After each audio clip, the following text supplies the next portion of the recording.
All right, all right. Looks like we are live. Welcome to the show. Thank y'all for joining me on another fantastic episode of Living Proof with the Love Alchemist. And we want to talk a little bit about love today. I'm always talking about other stuff, but I don't often talk about what my forte is. At least not enough, in my opinion. So today we're gonna dive into it and talk a little bit more about what I'm famous for. So do me a favor as you come in, hit that like button, share this video, hit that like button and share this video. Give me a thumbs up if my mic sounds nice. Let me know if you can hear me or not. My wife bought me this lovely new microphone. I'm testing it out. Still kind of working out the kinks though, so got to get it fine tuned. So y'all let me know if I'm sounding all right. And as you come in, hit that like button, share this video, hit that like button, share this video, invite a friend, and let's have a conversation. Is love a feeling or is it a decision? So as I'm asking you to share, I'm gonna do the same. See my lovely mother. How you doing, Ma? All right, let's see. Let me go ahead and okay, my man Troy says he can hear. I almost feel like I hear kind of an echo. Does it sound like an echo to you, or does it sound all right? Let me see. And I'm gonna share this video. Let me see. All right. So y'all, what say you? Is love a feeling or is it a decision? Troy says no echo. All right. Daniel says no echo. You clear. All right. Excellent. My lovely wife. What's happening, sweetheart? Y'all do me a favor. Answer the question for me, man. What do y'all think about this? Is love a feeling or is it a decision? What do you think? Is love a feeling or is it a decision? That's the $1 million question. I had a brother tell me recently that love is duty. And I hear a lot of people say that love is duty, right?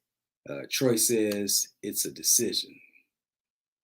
Troy says it's a decision. There's my lovely wife. All right. My man Troy OG says love is a decision. All right. No argument with that. Man, I got this new iPhone. My phone and got somebody jacked me for my phone. I had to go get a new one. So I'm still kind of trying to work this stuff out. Some kids saying hello to my lovely other half. Daniel says, I think it can be both. I think you can grow to love, but also a feeling. I've experienced both. Yeah, no argument with that either. Somebody said love is duty. What do you think about that? Love is duty. It's not about how you feel. Somebody said it's not about how you feel, but it's a duty. It's an obligation to perform those duties. That's what one of the brothers told me earlier. He really didn't like some of my ideas on love, and so he thought I was a little bit maybe too over the top with it. So his idea was that maybe I was overstating it or maybe even understating it. Maybe my ideas about it, I talk about conditions and I talk about love languages and I talk a little bit about zodiac and or astrology, and I kind of get into things that aren't so popular in some circles. So let me share this out a little bit more before I share my thoughts. Let me see. I'm gonna share it there. I'm gonna share it there, and then we're going in just a little bit. We're gonna go on in just a little bit. Let me see. All right. Y'all bear with me. I'm still trying to work these kinks out. I'm still kind of new to this game, man. I'm trying to get my electronics down. You know, not as tech savvy as I would like to be, but I'm working on it. I'm getting there. I'm working on it. All right. So let's get into it. All right, that's good enough. That's enough. All right. OG says, just don't fall in love, grow in love. Yeah, man. Look, I say all the time. I think. Let me put that up here. I think falling hurts. So I don't like the idea of falling in love. I like you said, man. I like to grow in love. I say proceed deliberately and even cautiously, because falling in love, man, leaves a lot of bruises. Daniel says duty seems like it's not love, but more of a job. I concur. I concur. Said falls hurt as you get older. Yeah, man. You see the gray. I don't look a fall at this stage of my life, boy. I don't think that would feel very good at all. So I'm of the mindset. Y'all do me a favor, hit that like button if you haven't already. Hit that like button, share this video, invite a friend, and then we can slide right on in. Hit that like button or the love button, and invite a friend and share this video. So I'm of the mindset that love is a decision, but it's bolstered by feelings, right? So it to me it's kind of both. I think it's my wonderful mother. Hey, Ma, how you doing? I think it's a little bit of both. I think it starts with the decision, right? On who we're gonna love, because love is not just where's my book? I have my book out here.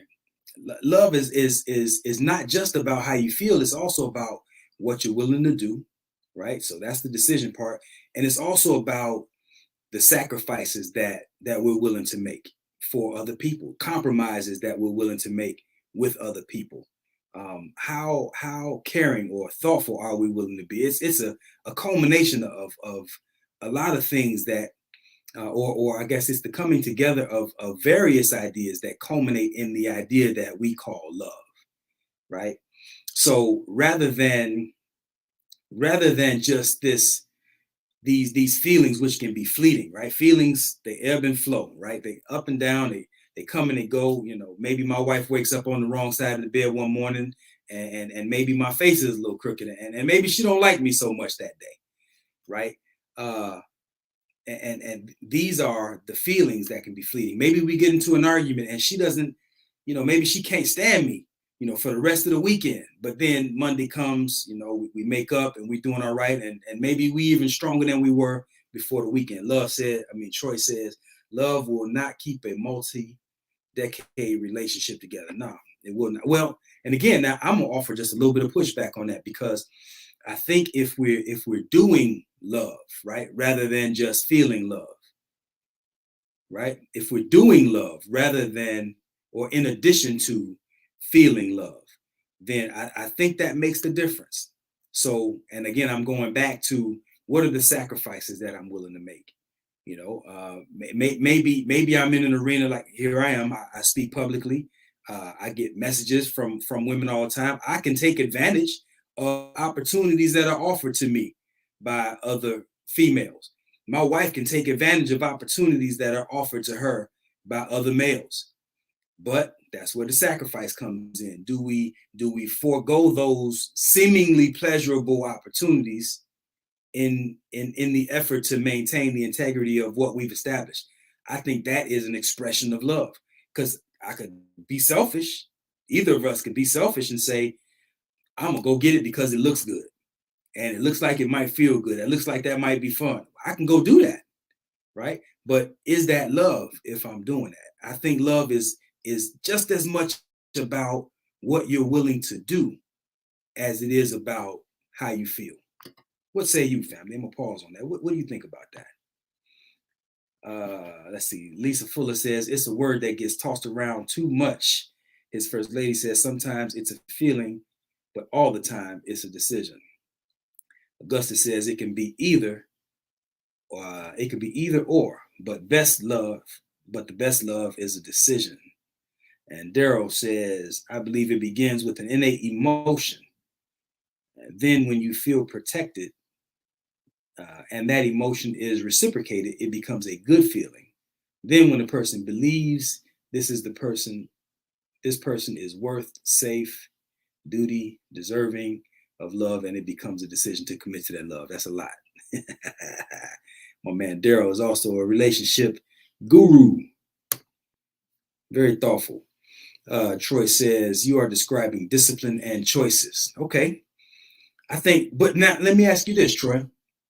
Do you think that the decision to discipline ourselves, or I'm going to use your word, the choice to discipline ourselves is also an expression based on love or based on, you said send the link. Send what link, brother? What link? The choice to discipline ourselves and not, bite the apple, so to speak. Is that love? And then conversely, let me ask this. If I choose not to discipline myself, is that an expression? Oh, you want to join me on screen? My man, all right. Let me see. Now, this is the new part. Let me see. Invite. Let me see. Copy to the clipboard. I'm going to send you the link right now, OG. Let me see.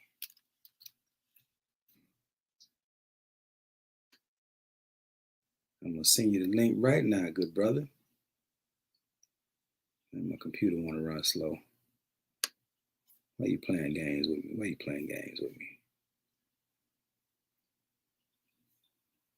Don't want to come up. Dang it.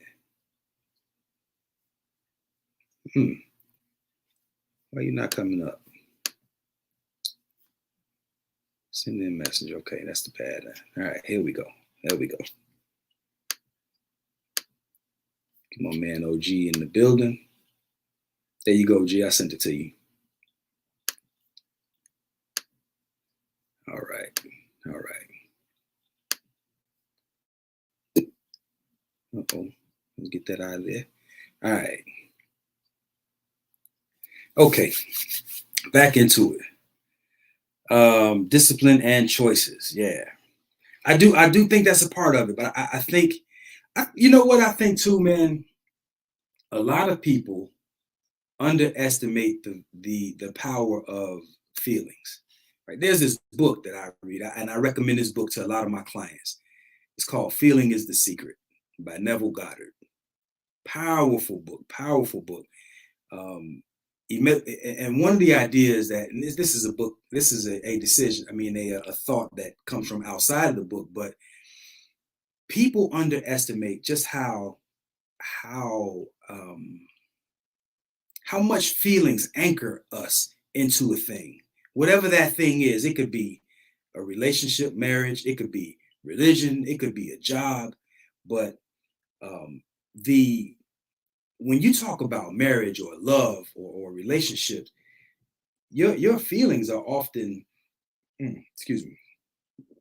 feelings are often the fuel for what it takes to persevere through, those tough times, because every relationship is going to come upon some very difficult times, some challenges, right? We all go through, and it's tough enough to just be one as an individual, but to coexist with somebody else harmoniously, peacefully, you better have something else anchoring you to that relationship other than, or in addition to, those strong feelings. So, but I do think feelings are very important because,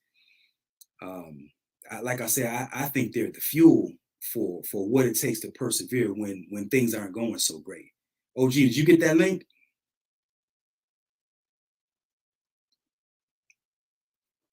What y'all think about what I'm saying? What you think about what I'm saying? Am I making sense? So I think a lot of times, we hear these things about men being logical and women being emotional, but I think that, honestly, I think that we're both. I think men and women are a bit of both. Okay, here we go. My man, he said, "Yep, setting it up." I think men and women are a bit of both. I think that men are can be just as emotional, if not more emotional in many instances, than women. And I also think that women are capable of expressing great logic, and in some cases even greater logic than a lot of men. Look, Mae Jemison, first Black female astronaut.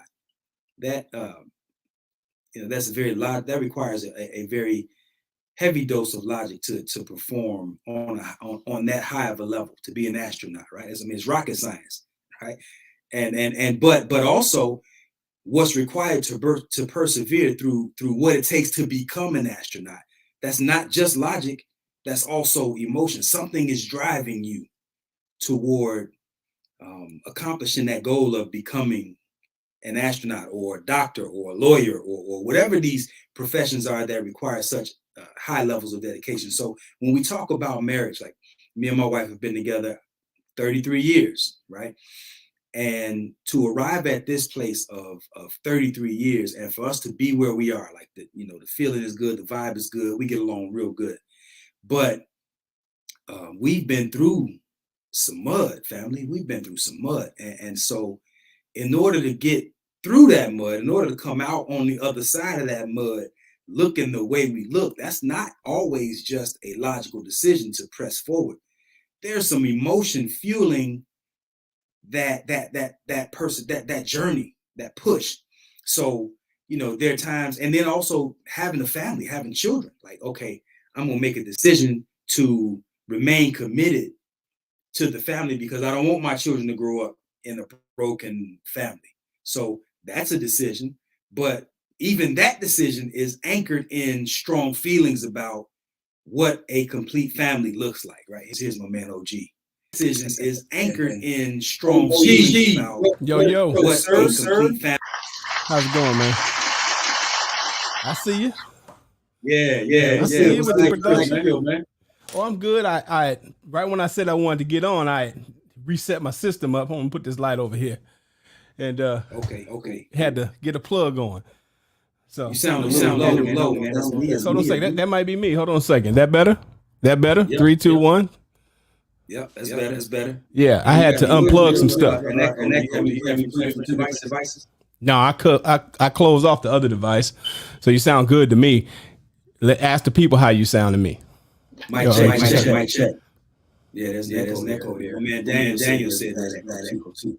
Okay, so this is what you do. Go to settings, audio, and take echo cancellation off. Oh man, how do I do that? Go to settings. Audio, echo cancellation. All right, let me see. Let me get rid of that. Hold on a second. Now I'm gonna do it. That's worse. Hold on a second. That might be, maybe you need to do the echo cancellation. That's what I just did. There it is. It's gone. All right, cool. All right, cool. So what do you say, brother? What do you say? Man, this normally I want to sit back and listen, man, but I wanted to come on here and talk about this because, we talk about love and we talking about falling in love. And we talking about feelings that we have that change over time based on our situation. And one of the reasons I like listening to you is because you're one of the few people who, in my opinion, you mirror my experience of being married over multiple decades, married very young, and had kids, ups, downs. I don't have grandkids, but you have grandkids. And most people that I meet who've gotten to this point have been through 1 or 2 divorces. And their marriages may be great, but they got 2 or 3 times to do it, And, so I like to tell people I'm on my 4th marriage to the same woman.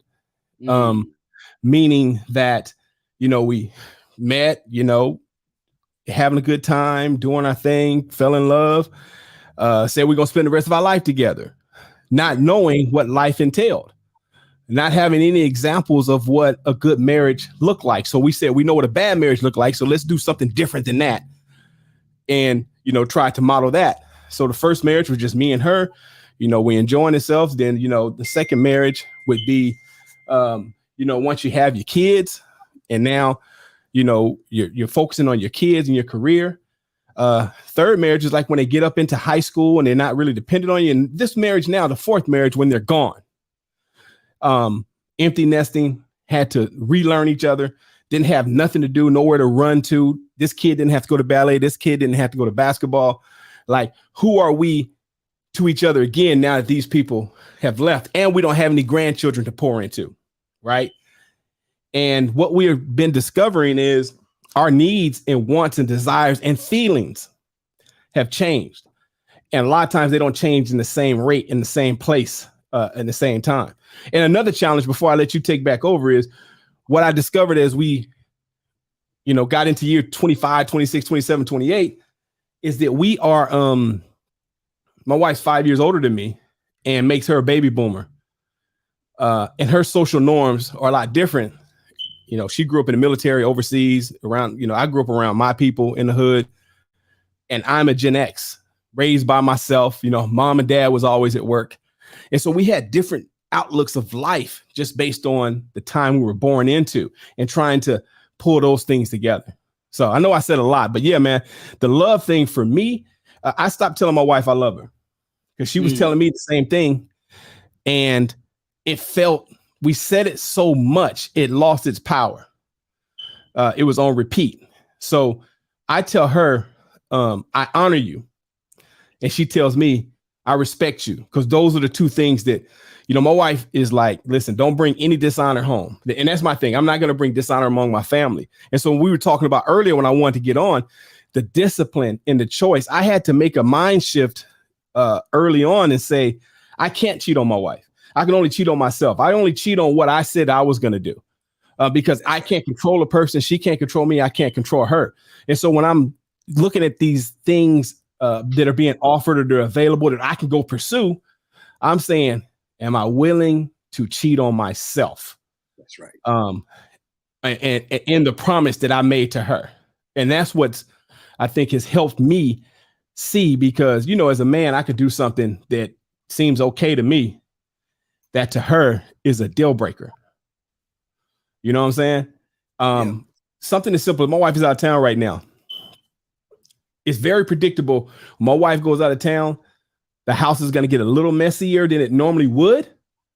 Right. But before she comes back, I'm going to shut everything down and I'm going to have every dish out the sink because she's from that generation. If there's a fork in there, it's a problem. I'm going to have fresh flowers in the house, and the house is going to be clean. And that's my expression of love to her because I know that's what's important to her. My wife has written 2 books on cleanliness and how to clean up. And, that's part of her value system. For me, hey, look, I can sleep in an unmade bed. Yeah. If that bed is unmade, my wife cannot sleep in an unmade bed. She can't cook in a dirty kitchen. I could cook in a dirty kitchen. And so a lot of it is me learning what makes her happy and presenting that in a way that it is an honor to her. You know what I'm saying? Yeah. And she does the same thing for me in a different way. But as we were in our early part of our marriage, we were doing things that were important to us for the other person. Didn't understand, my love language is words of encouragement and physical touch, and hers is acts of service. You know what I'm saying? And quality time, right? And so what I figured out is like quality time. I've been married or a father since I was 19. Mm-hmm. So I love alone time, right? And so sometimes I just want to be by myself. And for her, quality time is sitting alone, just sitting out on our back porch, doing nothing. Yeah. So it's just learning what the other person needs or thrives on and trying to present that. And that's why I'm saying that it takes more than love. It's honor, respect, and consideration. That's my big word. That's been my big word. And we'll talk about that later. And it's being considerate. Yep. I agree. And, also, I think sometimes we get in our own way, just kind of piggybacking on what you were saying, that whole love language thing, oftentimes we want to love people in a way that feels good to us. Yeah. Right. Yeah. I love chocolate, so I'm going to buy her some chocolate because, what better way to show her that I love her? But if she don't like chocolate, then I mean, she might think the gesture was cute, but it doesn't quite have the same impact that it would if I would have bought her something that she actually likes. Yeah, it's funny because I bought some things that I liked and as a gift and gave it to her, and she was looking at me like, who is this for? Yeah, you know what I'm saying? And Look, yeah, here's a question that Fuzz Lights put up. She said, is there a difference between loving someone and being in love with someone? What do you think about that? Man, I hear that a lot. And I don't know. But I do know sometimes if you love someone, the best thing might be to be apart. And people don't really want to talk about that part. You know what I'm saying? You may have an issue or problem that's bringing the family down. Like I grew up in the crack era where, people didn't make it. They loved each other, but they had to go. You know what I'm saying? Yeah. Daniel Jones, I'm down. I'm always down. So I don't know. Man. I don't know. I hear that like I love you, but I'm not in love with you. And I think it has to be a thing because I hear it a lot and I see it and I get it when I hear it. Yeah. I just one of my favorite Eric Roberson songs talks about not falling out of love at the same time. You know what I'm saying? Yeah. And you can go through seasons that, like you said, like you wake up on the wrong side of the bed or what have you, where we're not just clicking anymore. And then what do you do in those times? You know what I'm saying? That's when it's tough. Yeah. And people don't, a lot of times I think we do as married men and married women who, when we go to a church or we go to somewhere in our community and they'll say, Vaughn and Sunkiss been married 31 years. And everybody stand up and clap and you'll be like, yeah. Or they'll tell me, hey, OG and his wife been married 28 years. And, everybody will clap for us. But I'll be telling them, hey, man, it's like entrepreneurship. If I told you everything, you wouldn't do it. Right. You know what I'm saying? You got to get in it when you're young and naive and you're full of hope and possibility, because at this stage of the game, 50 plus, it's not it's a lot more challenging to get. Yeah. Well, I think, the number one group of people getting divorced right now are over 50. It's called silver divorce or gray divorce. And the reason is that we want what our grandma and them had, but grandma didn't have options. You know what I'm saying? And Paul, he worked, and the roles were clear. The family sizes were bigger when mama was at home, and it worked. And I'm not saying we need to go back to those days because I have two daughters who are doing wonderful. And I have a son who is not going to find his mother. You know what I'm saying? He's out here looking for his mom and values. But my wife is fine as hell. She still wears a slip. You know what I'm saying? So she got a different value system. But what was I saying is that people over 50 are getting divorced because there's no need. We don't need each other per se. And we've done everything we set out to do, career-wise, children-wise, and then people might have two different visions, and then they drift apart, right? And they have the resources to do that. Mama has her job and her money. Dad got his job and his money, and it's not a dependency. And in every other situation, to me, need is higher than want. We always talk about getting what we need and some of what we want. But in a relationship at this level, in my opinion, now I'm asking you, Love Alchemist, I don't need my wife. I want her, right? And I feel like that's a higher thing because everything that I need done on a daily basis, I could do by myself. Right. And then I hear a lot of people say, well, you need to stay together right now because when you get old and sick, because I'll be in 10 years, I'll be 64, And I'm like, man, you want to do 50 years of suffering to get 10 years or 5 years of someone taking care of you later on? Like we got to have a different equation for this. You know what I'm saying? Yeah, man. Let me go back to the question. Who wants to grow old alone, right? But what is old now? What is old now, right? And so I'm 54, right? My wife is 59, and we're relatively healthy compared to the 55-year-old of our ancestors, right? And the funny thing is that a lot of people are, and I don't want to say wasting, a lot of people are planning their lives in their 30s and their 40s and maybe their 50s to have somebody at 75. Right. And I'm saying, hey, we gotta work good in every season, or we should be able to work good in every season that we're in, even this new one. And the bonus is we grow old together. You know, we start taking each other to doctor's appointments and stuff. Right. Wearing each other's reading glasses. Yeah. Because I'm sure, how old are you, Vaughn? I just turned 50 last week. Okay, so at 50, just think back to your grandfather.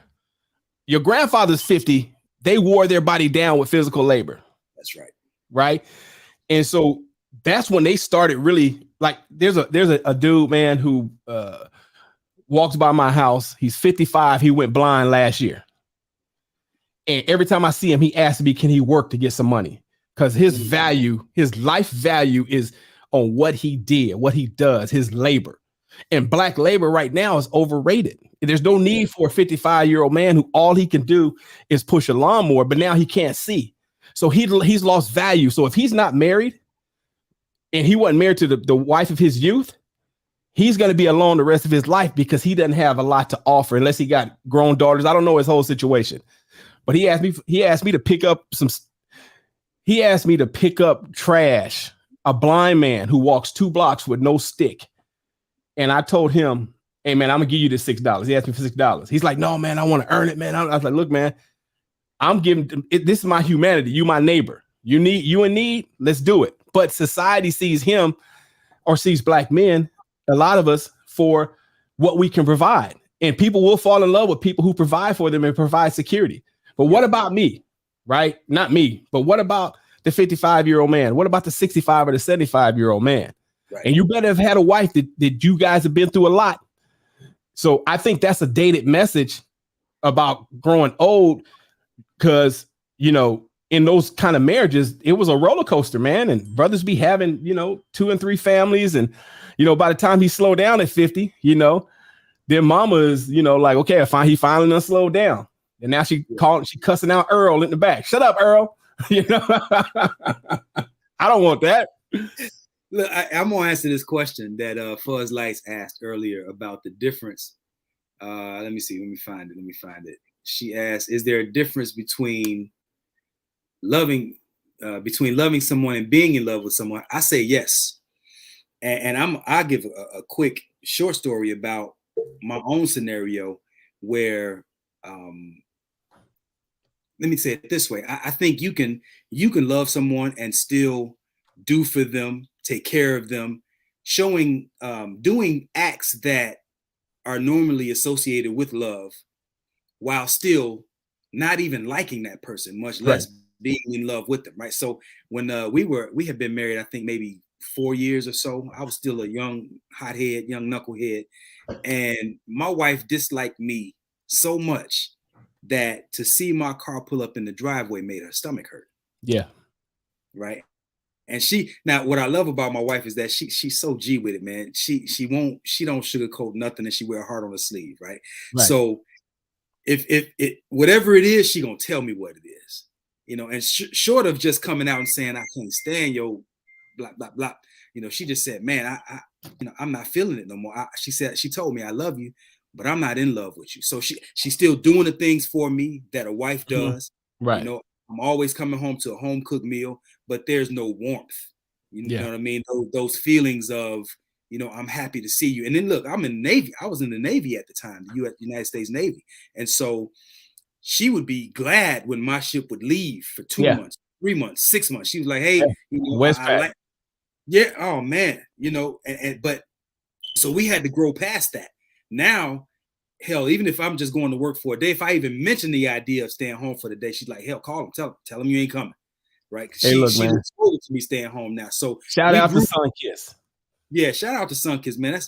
My wife, I say it all the time jokingly, but my wife is a soldier. Look, man, I grew up in the Navy. I don't know if I told you that. I was born in Guam. I was born in Guam, grew up on Long Beach Naval Shipyard, Seal Beach weapons facility, naval weapons facility. And one of the reasons I got out of the military, because I'd never seen a successful military marriage. That's number one. Mm-hmm. Number two, a lot of naval marriages end because being at home is an interruption. Like the wife and the kids, they have a whole steady routine. You've been gone 6 months, then you come home and it's disruptive. And when seasons change, they don't know how to deal with the person who just came home, right? Yeah. And I watch it happen in the Navy, military, and it happens with a lot of the pro athletes I work with because they're on a regimented schedule for 6 to 9 months a year, right? And when they come home in the off season, it's like the family a lot of times can't wait for the season to start again, right? But these pro athletes, a lot of times they don't quit on their own terms. They are let go of. And so now you got that depression that sets in of not being able to provide the level you were providing at, and you home and you being very disruptive to the family. Yep. You know what I'm saying? And then it don't work. So the fact that you guys did the work and worked through it, and she was cool enough to tell you that she didn't like you, because right now in this generation, I like to talk about not so much us, but the people under us, but us too. This is the first generation where a wife has actually had to like a husband. That's right. You know what I'm saying?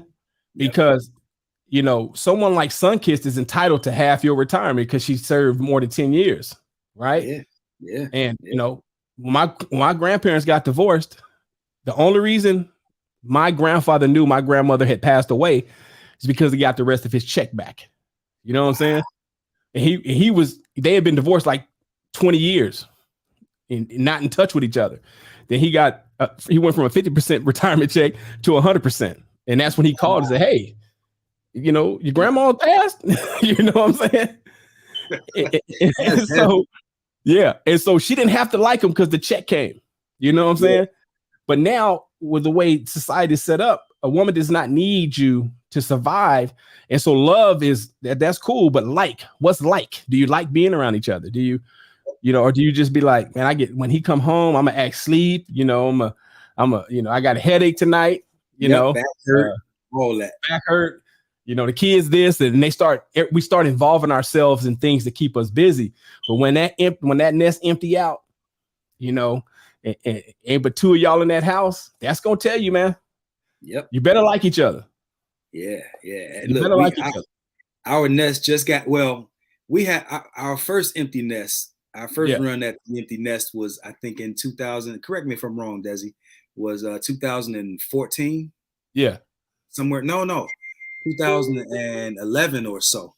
And so we had a good little run. It lasted about a year and a half. Then the grandbabies came, and then one of my daughters moved back in 2015. Mm-hmm. Okay, 2015. And we had about a year or so run at it. We had a blast, man. And then I had this bright idea. You know, I got all three of us, me and my two daughters and their husbands and their children. We're all living in the same city. Yeah. And everybody's renting. And I'm like, man, this, you know, we're spending a lot of money. You know, how about I buy a house? I'll get it big enough where everybody can have their own space. And that'll give y'all time to get your credit right, get your money up, and then y'all can really launch and do good things. Right? Move. Yeah. Yeah. You know what I mean? So I did that. And they just moved out a year and a half ago now. And we couldn't wait for their ass to leave, right? Yeah, we love them. But you still miss them. They close though, right? We love them to life, you know what I mean? Yeah. And they still close, and the grandbaby still come over, you know, several times a week because my wife babysits. Yeah. But boy, I'm gonna tell you, to get our house back, you know, and I could walk around with my boxers on again, like, you know, and so we really, and I think now in year 33, 31 married, 33 total, my wife and I are closer now than we were on the day we got married. Man, that's beautiful. And that's what in my opinion, when you go through those different seasons, you know, just for me, I'll talk about the seasons that we go through, is to know that we've had seasons that were just incredible. And you're like, man, we can get back to that in our current, you know, situation, you know, that'd be great. Because a lot of times, like my wife right now, she just got her doctorate. She's on that. Let's get a rocking chair. Let's slow down. Right. I'm on the other hand. Hey man, the kids ain't here. Everybody out of our pocket. I'm on the run. Like, let's run. Let's run really fast. You know what I'm saying? Let's go hard. We just came back from Vegas for a week. You know what I'm saying? And she was like, after about that third. Shout out to your wife for that doctor. Oh man. Look, man, I am so proud of her, because let me tell you about Tamara Knowles. People look at me because I'm all up in the videos, like, you know, I'm the the talent. My wife is the transmission and the engine of this family. And so she once we had to make a decision about the kids' education. She ended up homeschooling.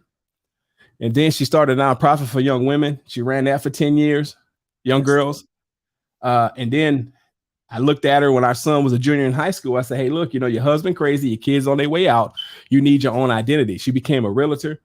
And in the last 6-7 years, she's become one of the top realtors in her section of the city, downtown Dallas, got her doctorate. And she's proof that you can have it all, just maybe not at the same time. You know what I'm saying? Yeah. And everybody wants it all early. But like the things that I'm doing now at 54, I probably wanted to do at 34 or 35, but I had a whole family, and so now I'm able to do the things that I want to do. She's able to do the things that she wants to do. But when we come together, a lot of times we're running at 2 different speeds. And so I've learned to appreciate, like when we went to Vegas, one of the things we did that was dope was we went to the Hot Springs, which is an hour and 10 minutes out of Vegas.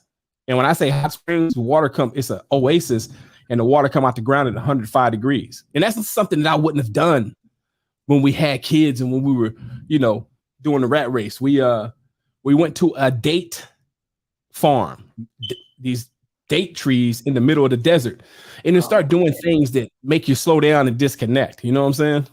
Yeah, I love the way that sounds too, man. First of all, I love dates. Yeah, I'm getting a little off topic, but I put them in my smoothie every day. And I was looking at how to get a date tree put in my yard, and it's a lot more work than I think I want to deal with. Man, look, so you'll be impressed when you get off of this call. Look up China Beach Date Farm. And so basically in Death Valley, the hottest place in the planet, this China man came over and he found a little hustle to plant dates to serve the miners. And when you're going here, man, you're in the desert and you turn that corner, man, you see like thousands of palm trees, man, with dates on them. We went out there. I love dates too. Whoever don't like dates, just try some, man. They're better. They're a good sweet. They're a good substitute for sugar in your smoothies and your drinks and things of that nature. Yes, sir. Yes, sir. Yeah. Every single day. And they got a couple of different kinds of dates. I don't know how many different kinds, but I believe they have several. But the two that I see are the smaller ones, the deglet dates, and the seed is already taken out. And then they have the big plump ones, the medjool dates. That's what I like. Oh man, those things taste like caramel, man. Yeah, man. Yeah. I take the seed out and I put a walnut inside it, and oh man, that's dessert, player. From the Lord made, man. Look, man. Look, and then I'll take you one more step. When you make your smoothie, instead of using ice, freeze 2 bananas and use banana for ice. Yeah. Okay. All right. I use bananas anyway, but freeze them. Freeze them. Yeah. And now you don't have, because when you put the water in there, you put the ice in there, you water that smoothie down. Man, you put that banana in there, and you got dates and bananas, some peanut butter. Oh my God. You see, you lost me at peanut butter, but everybody like peanut butter. I think peanut butter is good. It should be in the Bible. It's so good. Yeah, we don't have to talk smoothie recipes. You said it should be. Man, look, if there's anything, I don't know if there's anything on this planet that I hate more than peanut butter. Really? So I'm gonna ask you. Let's say spam. And then no, don't do spam. I wasn't even growing up, so no part of me. I used to, but not anymore. Yeah. Okay. Yeah. So those are things like. So I'm gonna tell you. Look, I'll eat all of those things before I ate peanut butter, though. I would eat chitlins before I ate peanut butter. Really? Yeah. Wow. I'm not. Yeah. No. I'm gonna tell you though. Between, like you said, dates. How about Brussels sprouts? Do you like Brussels sprouts? Love Brussels sprouts. Did you love them as a kid though? No, not at all. So they were whack as kids, but they made some kind of comeback to where Brussels sprouts grew up. That and asparagus. Maybe they were eating them out of a can. Now, I think we were eating them out of a can when we were kids, and now yeah. Oh wow, okay. They sucked as kids, man. Now they're like, man. I don't even remember being introduced to Brussels sprouts when I was a kid. It was green beans, it was collard greens, peas, different things. Like I don't remember seeing Brussels sprouts on my plate at all, or even asparagus prior to getting married to my wife. And now, we eat asparagus and Brussels sprouts on the regular. Well, let me ask you a question when we talk about love. I love my wife. She loved me. We've been together our whole adult life. So if someone, would you recommend starting out like we did, where you meet the wife of your youth and you roll, or would you recommend a person becoming who they are, specifically a man, you know, having his education in place, his credit right, his career on the path, and then, you know, finding a wife? Now, see, that's a double-edged sword because, or not even a double-edged sword, but I will say this: I would not trade the way I did it for anything in the world. But we know, and before you go, we wouldn't trade. I wouldn't trade. I'm not saying trade, but I'm saying, I get you. I get you. Here's what I say to that. I say that we don't encourage our youth to move with urgency as it pertains to finding someone that they align with, right? Yeah. So you don't necessarily have to get married at 16 or 18 or 20 just because you found that person. But I think that when you make a connection, a meaningful connection with somebody who you know is 10 toes down, that really got your back, you don't play catch and release with keepers. Right? Yeah. So because this world doesn't have an abundance of keepers. And I think most people are a complete waste of time. Most relationships that young men and young women enter, I mean, you learn, you grow, but as far as a meaningful connection, we're making a lot of meaningful connections and getting a lot of ties with people that we probably never should have been with.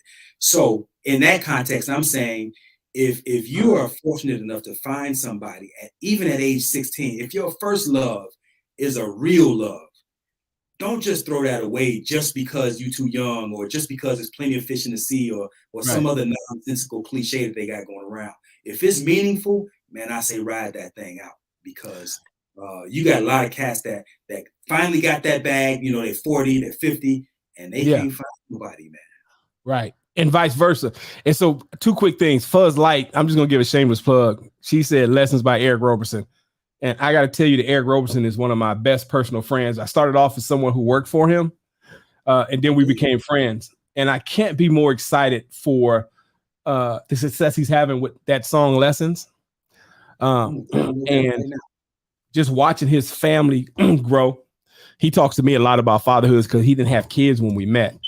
And he was the first artist that I heard when I was a fan that talked about love and women where it wasn't so much bravado and machismo. And it felt like it was real love. And I know his wife, Sean, and they really love each other.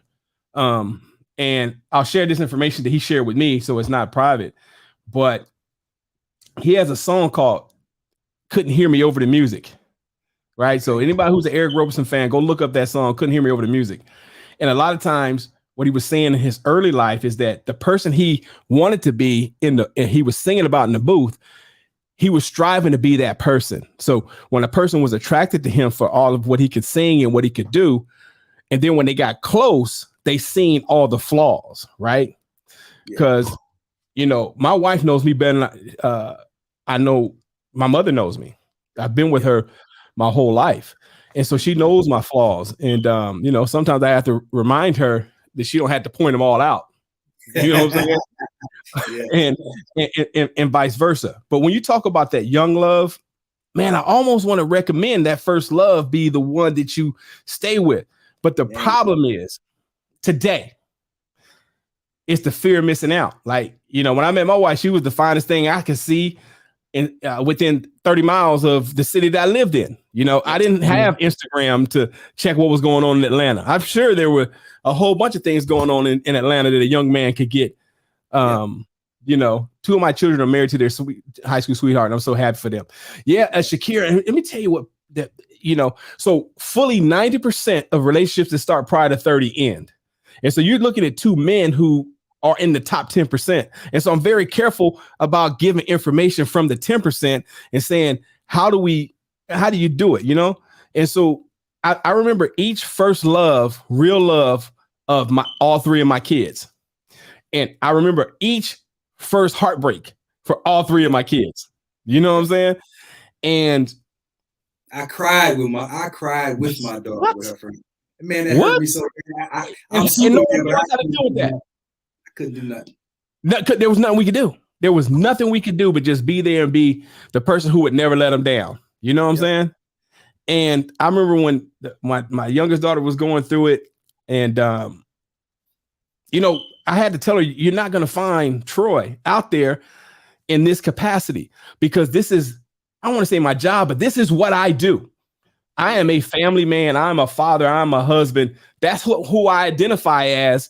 And every step that I take includes being that person, no matter what you see. And so you can't expect that from a boy that you dating or a young man. So one time, tell a quick story. She was in Austin visiting him. It was three hours from here. Her car broke down. She had to be back to work in 6 hours. Well, you know, he didn't know what to do. I sent her a ticket to fly home, and I jumped on a bus, took her car to a shop, got it fixed, and had that car back home by the time she got back from work. And he felt a little bad about it. So did she. And she said, well, Dad, at least he could stitch me up if I fail, because he was a registered nurse. I couldn't stitch her up.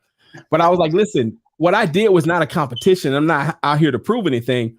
It's just that, you know, they know if they call me, I'm springing into action. I remember one time, and I'm sure Sunkist will appreciate this, hopefully. My wife was mad at me for something. I don't know. I stayed in the doghouse in years like 10 through 15. I don't know what it was. And I know what it was. I chose a career that had me out late at night a lot. Video producer. I was doing a lot of production in clubs. I don't do production in clubs no more. She wasn't speaking to me. I forgot what it was. And she had a flat. And she texted me and told me she had a flat in the part of town, wherever she was. And I went, fixed that flat, tapped the car on the back. She pulled off. I got in the car and I left too. Right. So I took all the emotion out of it. She knew, even though she was mad at me, I was going to do my husband thing. You know what I'm saying? The time she was mad at me, dinner still appeared on the plate. All her duties, whatever her duties were there. And so we have these fights, these quiet fights where we have to play fair. It's like the Geneva Convention. If you don't know what the Geneva Convention is, it's the prisoner of war. You got to feed your prisoners. You got to do these things. And then other than that, after the war, it's a war crime. They come to get you. That's what happened in Germany. Right. That's right. And so you see these American troops doing things like they peed on a guy, and he went to jail for peeing on a prisoner of war because it was against the rules. Now you can kill somebody. So I said all that to say we had these little tussles, but we don't come outside of who we are. So if she's not speaking to me, that don't mean I just go hang out and drinking with my buddies or doing something that's outside of who I am or who I profess to be, or that I know will lead me down a road. You know, a lot of times the preachers be talking about they were delivered from drinking and smoking and clubbing and womenizing. And I don't identify with that because I did none of that. Yeah. You know what I'm saying? I did none of that. So that ain't my testimony, right? But what I will do is I will shut down. You know what I'm saying? And I will go sit in the bookstore for 8 hours, or I will just do things that are not healthy for something that a person you're supposed to be communicating with. I said all that to say is that when you talk about love, you know, love is, you so emotional. I fall in love and, you know, flowers and blah, blah, blah. But if you ain't speaking to me, love ain't going to send me out there to change your tire. But the honor, like Shakira said, the honor and respect will have me out there. You know what I'm saying? Mm-hmm. So you don't think that, see, because I'm going to push back on that a little bit, because I think that I expected you to. Yeah, I think that just because you might be pissed at each other doesn't mean that you don't still want the best for that person, or the flip side, that you all of a sudden now you want something, or that you don't care if something bad happens to that person. Oh, right? No, we on point. We on point, but you got to be talking to someone. Like, say if you call you ain't talked to your homie in a month, and then you have a flat, you ain't calling him. You know what I'm saying? Right. Your brother, shoot, your uncle. I'm saying that even in her, whatever she was mad about, she knew she was in danger, and she knew who to call, right? And I wasn't gonna say, "Oh, now you're speaking." You know what I'm saying? Now you're speaking because you can't get out there and change that tire on the freeway. You know what I'm saying? I'm saying love. I'm saying I think that part of what brought you out there, maybe even in addition to the respect and honor, and you use the words respect and honor rather than love. And so maybe we're playing semantics. Maybe they're interchangeable. You know what, Vaughn? It could be, right? Like I said, the reason why I don't traffic in the love part as much, I feel you. is because when you use something that becomes so common, it loses its power. And so if I say it, like if I call my wife a bitch, I would be wrong, and she would know that it's something other than whatever it was, right? Because that's not a word that comes out my mouth, right? Yeah. You know what I'm saying? It's kind of like, and I'm almost ashamed to say this, but I'm assuming your whole audiences look like me, or most of them, and I don't care what other people think, but I use the N word religiously. All right. Religiously. I use it as a verb, a predicate, and I could put the emphasis on one part of it, and people know what I'm talking about. And I can say it like I'm celebrating. I can say it like that's crazy, and people in my space understand the inflection. Right. But if someone else says it who don't look like me, it's a problem. You know what I'm saying? It's a problem. And so we got to stop saying words don't have power, because they do, right? And so I'm not against love. I don't want to sound like I am, but when I want to express how I feel about the person I've been with for the last 31 years, for me, the word that I use every day for my kids, or, I love this song. Oh, I love cold dates. I'm using it so many other places. It doesn't have the same impact for me when I use it for my wife. And I think resonance is important, right? So whatever whatever resonates with you is really important. So if you replace the word love with honor, if that's what resonates with you, I say rock with that. Yeah. I don't think there's anything wrong, especially if your wife receives it the way that you intended for her to receive it. If whatever works. So 33 years in the game, when I tell my wife I love her, she still smiles like she gets it. She gets the sun kissed. She starts still getting all sun kissed. Yeah, she still get girly and giggly and all of that. So and I feel good saying it. So right now it still works for us. But maybe I don't know. At some stage of the game, I might flip it. Who knows? I mean, but right now it works, and we say it. We say it a lot. Hey, look, one of the young ladies said, his first lady, their favorite mom. That's a Facebook name. But that'd be a trip if that was somebody's really name. You know what I'm saying? I'm surprised you got that one. Start from the bottom so you know the value of the union, right? And I think that's incredible. But I've also seen a lot of this happen. Okay, we start from the bottom. Yeah, I'm the football player. I'm the captain of the football team. She the cheerleader, the head cheerleader. We got it going on, right? Then we go off to college, right? And our parents, they ain't into our relationship like that. So they send me to, Jackson State. They send her to Florida State. They trying to keep us apart, right? And then the Qs and the alphas and the kappas come out there with no shirt on, and they, all body oiled up. And I'm over here in another school with the AKAs, the Deltas, and we got all these distractions in 200, 300, 400 miles away. And we start having these interruptions in our relationships because we're young and, I'm hormones releasing. It's a lot to survive. You know what I'm saying? Yeah. It's a lot.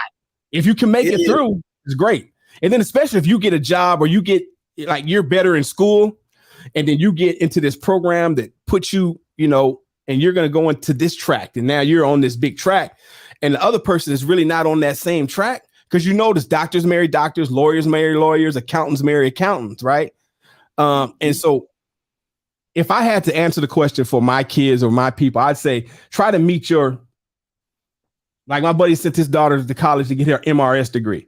Like try to meet the person who you're going to spend the rest of your life with at the highest level of education that you plan on getting.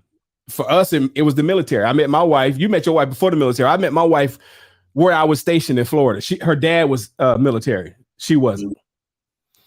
Yeah, You know, I don't have a problem with that at all. yeah, And I'll even add to that, and I'll say that anytime I think we should spend less time in meaningless relationships. absolutely. We have a lot of flings. People have a lot of flings, and I don't know, man. I think because sex is so sensationalized, Mm-hmm. right? We are a hypersexual society, and it's just fun. We do what's fun. We do what feels good, and what feels better than sex, especially new sex, right? Well, if it's Yeah. done right. But so I think that it's easy for people to go on to the next thing. But again, I go back to that. Experts have concluded that as much as 95% of our overall happiness can be attributed to how well we're doing in our intimate relationships. And if that's even almost true, Right. even if Even it's half true. 75, yeah, I mean that speaks volumes to how much energy we should invest in making those meaningful connections. So I don't know. I get where I'm gonna send you a video because I know how you think, and it's a video that talks about what changed the game. And I'm not gonna tell you what changed the game because I want you to see it. But I will say this: when I met my wife, the other women in her circle held her accountable for being chaste as long as was possible. Like, don't sleep with this. I know that boy because I was DJing with my shirt off, Vaughn. Yeah. I know that boy look good, you know what I'm saying? But he military girl. You know how the military cats is. They here 1 minute, they got babies all over the globe. You better stay away from him. Stay away from him. That guy with the pretty eyes. Yeah. No. And I already had a child. So you know I was what I was about, right? Yeah. And so if people were lined up to tell her, nah, you better be careful. Guard your heart, guard your draws, make sure he gonna be around. Well, now the women are the aggressor. The antelope is chasing the lion. That's right. And it's, I talk to my son all the time. My son's a good looking 23-year-old man, and 30-year-old women be offering groceries and hey, you come stay with me. You know what I'm saying? And it's how does a young man keep his way pure? In my day, I thought it was a different answer, which was, focus on yourself, do your thing, find a good woman. And, to get to the next level of life, I was expected to get married. And that's what I did. Well, now how does a young man keep his way pure? It's like, man, you almost got to be awkward. You almost got to be a nerd and ugly and 5'4" and knock-kneed. Otherwise, man, they going to put that thing on you. Yeah, it's tough. It's tough, man. It's I will say this, though, for those who get it right? Because life can be hard, man. Life is tough. And but I think, I don't know if you ever played video games, but back in the day, we were always trying to find out how we could cheat the game, cheat codes. Cheat code. And I think if there's a cheat code to life, it's finding somebody who you can be harmonious with. Absolutely. And I think the earlier stage that you're able to do that, especially if both of y'all are serious and focused, if you're both serious and focused, that's the cheat code, man. And I don't think. Yes, man. I'm gonna do the Vaughn thing. I'm gonna push back on you. Go ahead. I'm gonna push back. That's my Vaughn. I'm gonna push back. That's my way of saying I agree, but I'm gonna introduce a little bit more information. The most successful marriages that I know of, strangely enough, are people who are same-sex couples, and probably because they have a lot of things they deal with, which is weird, right? But once they decide to get married, they got to fight to get married, right? And once they do it, they, pretty good. But my homies, I learned the most information about marriage, about staying married from my divorced friends. And they always tell me, man, stay with your first wife. She know you better than anything. But they find their most success in marriage on that second and that third marriage. Okay. But the second one is normally a rebound because they used to being married. That third one, they know what they will do, what they won't do. They know themselves at a intimate level. And like one guy I'm thinking about, I ain't gonna say his name, his wife had a bad husband. So when she seen him who wanted to be a husband, she knew, oh, this is what a good husband looks like. Mm-hmm. And they've been married 6 or 7 years, and they both are really enjoying. She had 2 little kids. His kids was grown. and he stepped in, and man, they are a wonderful couple because they had all their failures. But they all say, man, you should have stayed with their first wife though. Yeah, statistically, the chances of getting divorced increase as you go to your second and third marriage, right? Yeah. But to your point though, I think so much of it comes down to what fuels us, right? And that's what that's where the feelings come in. Is love a decision or is love a feeling? And I'm thinking, when I was growing up without my father. Yeah. And I'm telling you, we talked about this before. I'll repeat for the people who haven't heard it. There was nothing more painful in my life than growing up without my father, right? And just to re-quote that Jay-Z lyric, now my mama couldn't reach me, and the teachers couldn't reach me, and my mama couldn't beat me hard enough to match the pain of my pops not seeing me, right? Yep. And I'm a walking manifestation of that verse, right? That lyric.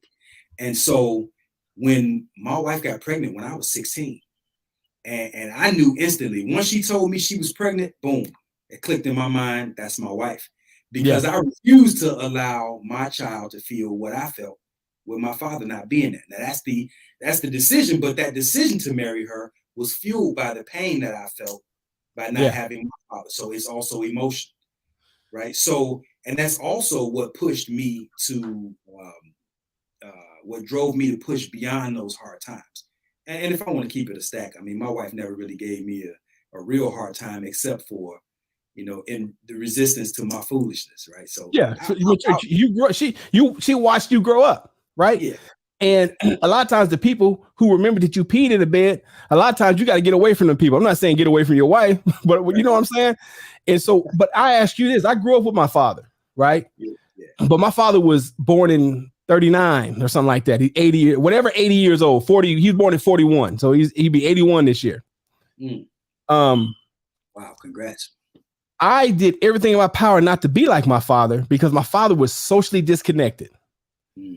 I mean, disconnected from me emotionally. I'm sorry, not socially, emotionally disconnected. Right. Gotcha. And so I couldn't stand my father growing up.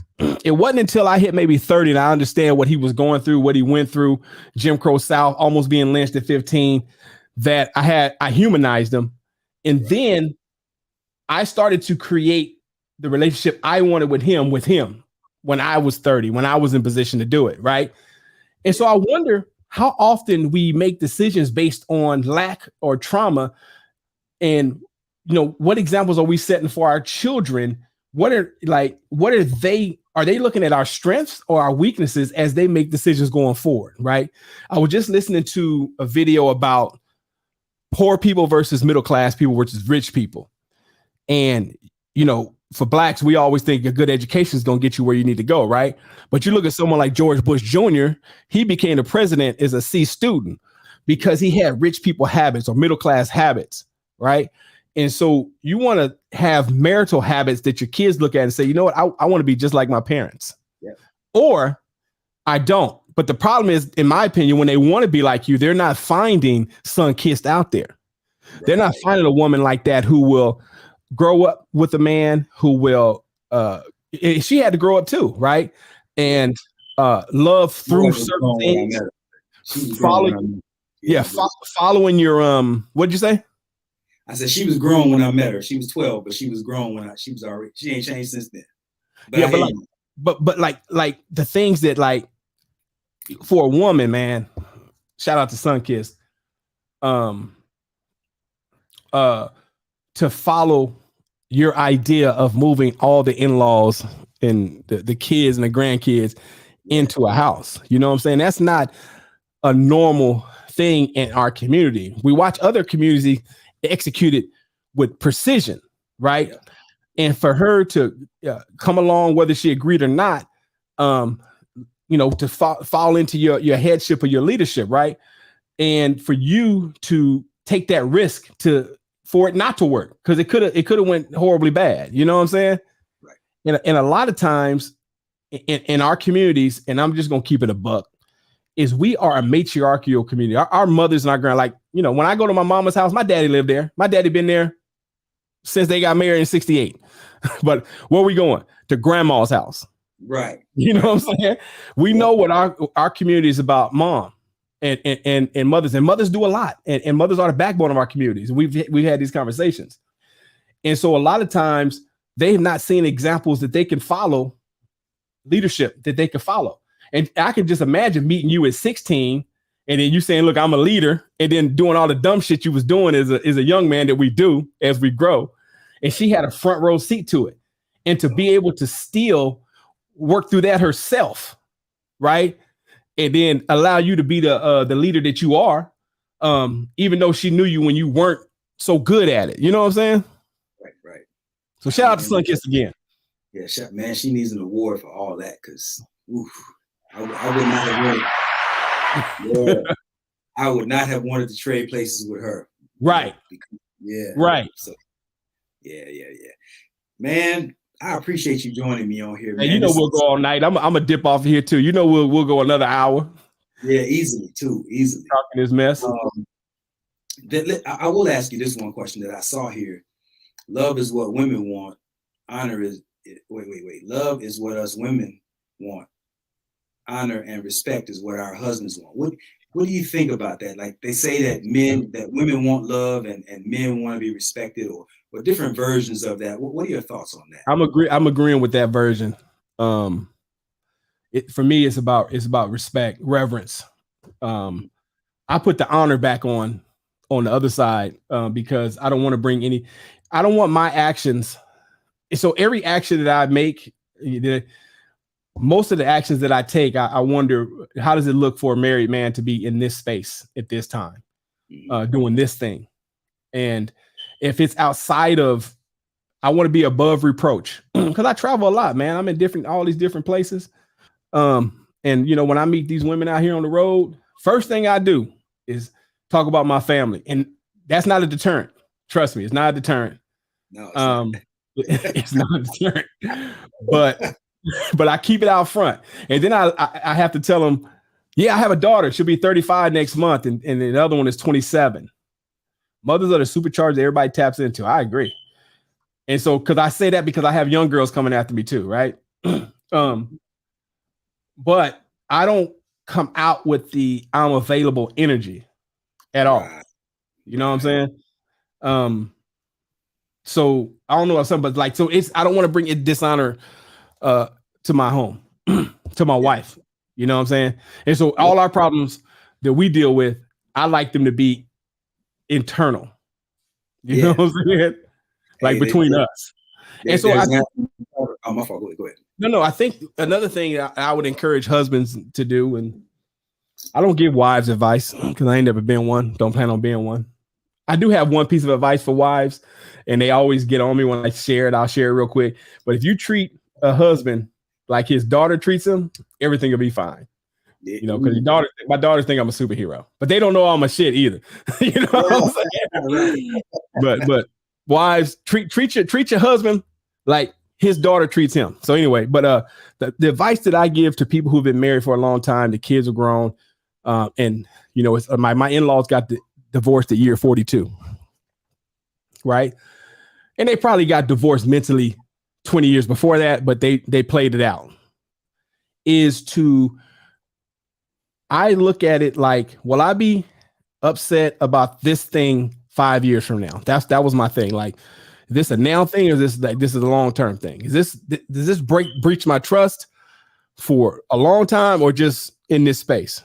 And then the second thing I did was I went out and had a beautiful picture made of my wife. You tell my age. I said I had a picture made, and then I'm gonna hang on the wall. And I want that picture to hang on the wall 50 years from now, 100 years from now, when I'm not here. And I want the people in our family to look at that picture and say, that's Grandpa Troy and Grandma Tamara. And this is what they did to get us to this place. So now it's about legacy. It's not about feelings. It's about love, but it's about the future. It's about what we leave, the legacy we leave, the instructions we leave. And if we end it now and I get a new Miss Knowles and she get a new Mr. Knowles, it doesn't really work for the legacy. Right. So that's what's important to me. 100 years from now is more important than today for me at this point. Yeah, and I love that, man, because we need something that anchors us to this thing that's bigger than just how we feel about the thing itself. Yeah. Right? So there's something more. Like, I love the way that my grandchildren, like right now, they're at that stage where they might see me kiss my wife and they be like, ugh, you know.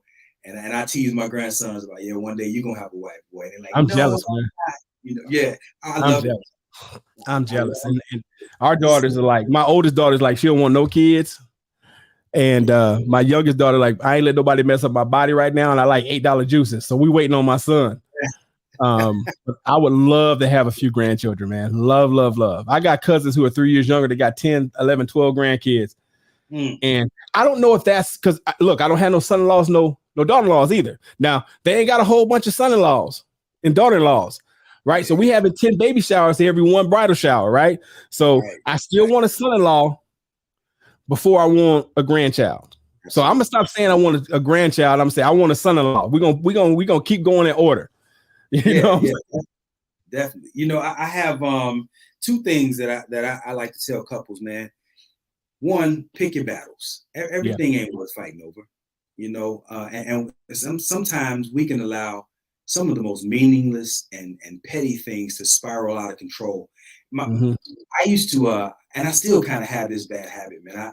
I'm terrible with closing cabinets. I get what I'm gonna get out of the cabinet, and there's something in my brain that will not let me close cabinets.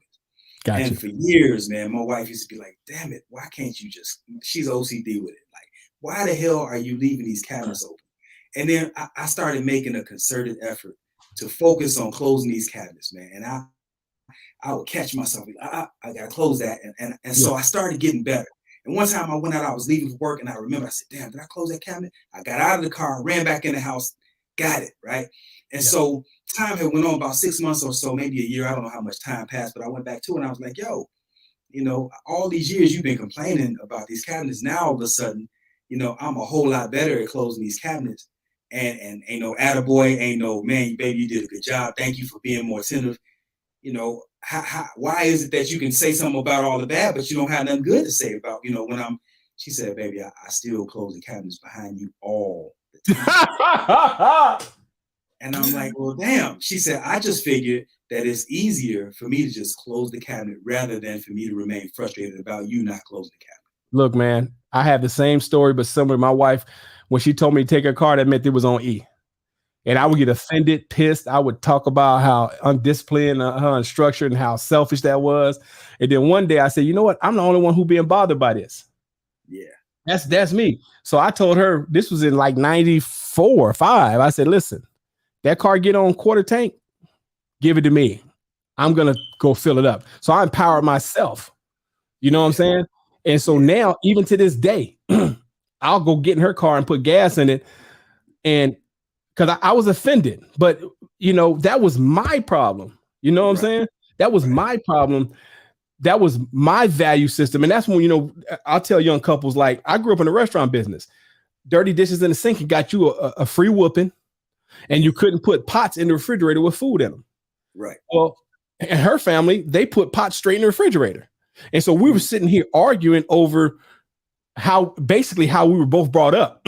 She was like, I don't see a problem with it. I'm like, that's a problem. You know what I'm saying? And so we had to figure out. So when she started putting dishes in the sink, I mean, in the refrigerator, rather than fussing, I'll put the food up tonight, you know, and it became part of our routine, man. Cause a lot of things is ego just getting in the way. We could work through some of this stuff. You know what I'm saying? We could work through it. Dirty dishes are not irreconcilable differences. Right. Right. You know, but what I will say is I know that my wife still to this day, when she walks in the house, she goes to the kitchen first and looks. She used to do that with the kids. Right. Yeah. And she would get mad because if the kids didn't wash the dishes, I would just go in there and wash them because I didn't want to hear her mouth. Yeah. Right. Yeah. And she would get mad at me because I wasn't making them do it. But now that we live alone, I just wash the dishes. You know what I'm saying? It's easier than explaining why I didn't do it because I know that she likes that. Now, you know, there's certain things she does that when I get home, you know, and it's not the same because I don't really care. I'm ex-military, man. As long as my bed is dry, you know what I'm saying? I'm good. You know? Yeah. And so I just like to be touched when I get home, and not even sexually anymore. I like to be I like to feel like I was missed. Yeah. Yeah. And so that might be a warm bath, that might be a candle. This, I come home and it's laid out, you know what I'm saying? And I appreciate that. Now, there's times when I come home at, my flight gets in at 11 or 12. I get home at 1 o'clock. I don't expect anything. You know what I'm saying? Yeah. Hey, she said, what is it about a mama in her kitchen? Shoot, my mama, my mother had a catering business and a restaurant. So, we had to do kitchen things, you know what I'm saying? For real. I know my way around the kitchen. And so anyway, man, but like I said, we'll keep going, man. I'm gonna let you get up on out here, man. I appreciate you having me on, even though I asked to be on. But you know what? They say the chosen often choose themselves, and the closed mouth don't get fed. Yeah, I appreciate you joining me, man. It's always, like I said, it's always good when we can get together and chop it up, man. So thank you for stopping by, man. Thank you for even raising your hand to come on. So now, where do you live? I'm in Savannah, Georgia. How far is that from Atlanta? About 3.5 hours. Okay, we still gonna have to figure that out. You coming through? No, whenever I get out that way, I'm gonna let you know, and then we gonna figure it out. Because I'll be back outside. I'm not coming to areas and not visiting people that I've connected with on levels, here online. For those who don't know, me and you met in a married man group. I left all my sports groups, and the only groups I'm in now are people who are like me. I'm not any. I used to be in a lot of these joke groups, but they become singles clubs, and I'm trying to stay. Not trying. I stay above reproach, so I don't have a passcode or log out of my Facebook. So whatever I'm doing on Facebook is public domain in my house. Yep. You know what I'm saying? My phone is unlocked, so my inbox is locks, but my phone locks, but my wife knows the passcode. Well, that's what I mean. We got the passcode. Shoot, my other homie put his wife thumbprint in his phone. We don't do all that. You know what I'm saying? But she can pick it up and go in there and order something on Amazon or whatever she got to do. Yeah. But me and you met in a married man group. And the thing about that is it let us be husbands, and we could talk about things that husbands have in common that we'll talk about when women aren't around, that may be misconstrued as something that's disrespectful, but we're just, having a good time. But then we also hold each other accountable. And you're one of the main ones about, keeping marriages in a way that other people will look and say, I want to be like Vaughn. I want to be like OG. I want to be like Gabe. I want to be like these guys that we've met in this group. And me and some of the guys in that group, we went to Mexico last year. Now, let me tell you something. The wives weren't happy about that. They were not happy. Why can't we go to the all husbands trip? Right. So we went and we bonded and we had a great time and we behaved and acted like husbands. Yeah, you know what I'm saying? The whole time. I'm going next time.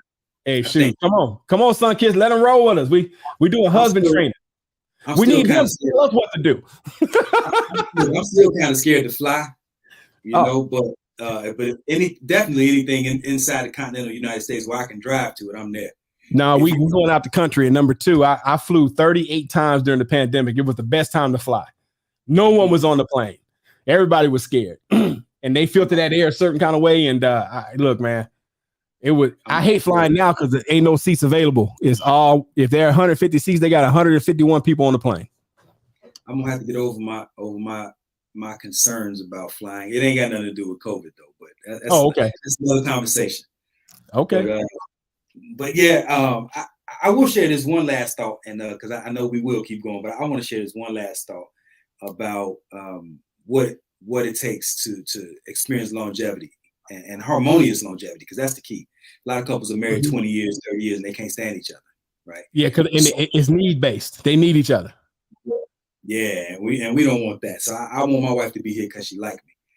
Yeah, and equally important, I want to like her too, right? So what I say is, Les Brown had this quote. He said, "Life is like a fight for territory, and in the moment you stop fighting for what you want, what you don't want automatically begins to take over." And I like that, to interchange that life with the word marriage. And I say your marriage is like a fight for territory. And in the moment you stop fighting for what you want, what you don't want automatically begins to take over. And so no matter how long you've been married, you can never afford to put your marriage on autopilot. Right. It's never just smooth sailing from here on out and it's going to be all right regardless. No, you have to pay attention to the different things that it took to get you to the point that you're at. So you got to keep fighting for what you want. That means if you want more excitement in your bedroom, or if you want more fun, laughter, even outside of the bedroom, going on dates, whatever it takes to kind of keep that thing lit, man, you got to be purposeful about doing it, because in the moment you put your marriage on autopilot, you're going in reverse. Yeah, man. And there's more risk now than it's ever been. Statistics say, like the number one, like I said, the number one group is over 50. That's us. Yeah. You know what I'm saying? Because if you put it on autopilot, it's going to go off course. Yeah. 1%. Yeah. If it go off course 1%, over time, that might end up to be 10 or 15 or 20%. Yeah, man. Yeah. Well, man, OG, I'm going to let you slide out of here, brother. I sure appreciate you, man. Again, man, if there's any parting words you have, you want to tell the family how they can connect with you, or follow you, or solicit your services. Tell that brother, I think his name was Daniel Jones, put us in a message, but they can find me listening to your show. What I'm saying? I'm gonna definitely connect with him. I don't know if he's still on here or not, but I'm gonna reach out to him and let him know. Matter of fact, I do a messenger group with 3 of us, and we can chop it up. Let's go. Yeah. All right, brother. Enjoy your night, man. Be well. All right, you do the same. Peace. Man, that was all right. That brother, it's always good when the brother OG comes through and graces us with his wisdom. Man, that brother is very insightful, wise beyond his years, as far as I'm concerned. So I always appreciate it. Let me drop this little this sponsorship in here, family. This show was brought to you in part by the Conditions of Love, the Heart Work book. Let me get that banner out the way. 31 Days to Mastering Your Relationship. This is a book that my wife and I wrote together, and it's for the purpose of helping couples maintain, basically like marriage counseling or relationship counseling in a binder, and you can get that book at www.theconditionsoflove.com, www.theconditionsoflove.com. Like I said, this is 30 plus years of relationship and marital harmony in a binder, basically. And my wife and I put that together for your pleasure. And I call it The Conditions of Love on purpose. And that's because love is indeed conditional. That's my word. Love is indeed conditional. If you're looking for unconditional love, my puppy, Mia, she's a Doberman. She'll be having puppies here in the fall, and you can get as much unconditional love as you want in one of these Doberman puppies. Outside of that, if you want something real, something sustainable, something more tangible, you're going to have to learn the conditions that it takes to maintain what it is that you want in your relationship. And that is the conditions of love. Let's see, what else? Also, if you like my perspective, if you appreciate my perspective at all, and you would like to solicit my services, you can email me at info@theconditionsoflove.com. Let me type that in here. info@theconditionsoflove.com. Email me at info@theconditionsoflove.com. And what I do is I help married and unmarried couples to find their own unique path toward harmony. Every relationship is different, just like a fingerprint, right? Every relationship has its own unique signature. And I look forward to, and I enjoy actually helping couples find their own unique path. And it's sorely needed, in my opinion. We need that. So if you or somebody who needs that or could benefit from that service, don't hesitate. I'm here for it. And last but not least, my Cash App. If you want to show some love to the Love Alchemical Ministries, $ Love Alchemist 11. $ Love Alchemist 11. You can show your love. You can show some support by sending me Cash App, sending us Cash App, and all donations are appreciated, big and small. And with that, man, I really appreciate y'all. You could have been anywhere in the world, but you're here with me, and for that, I'm eternally thankful. Love y'all.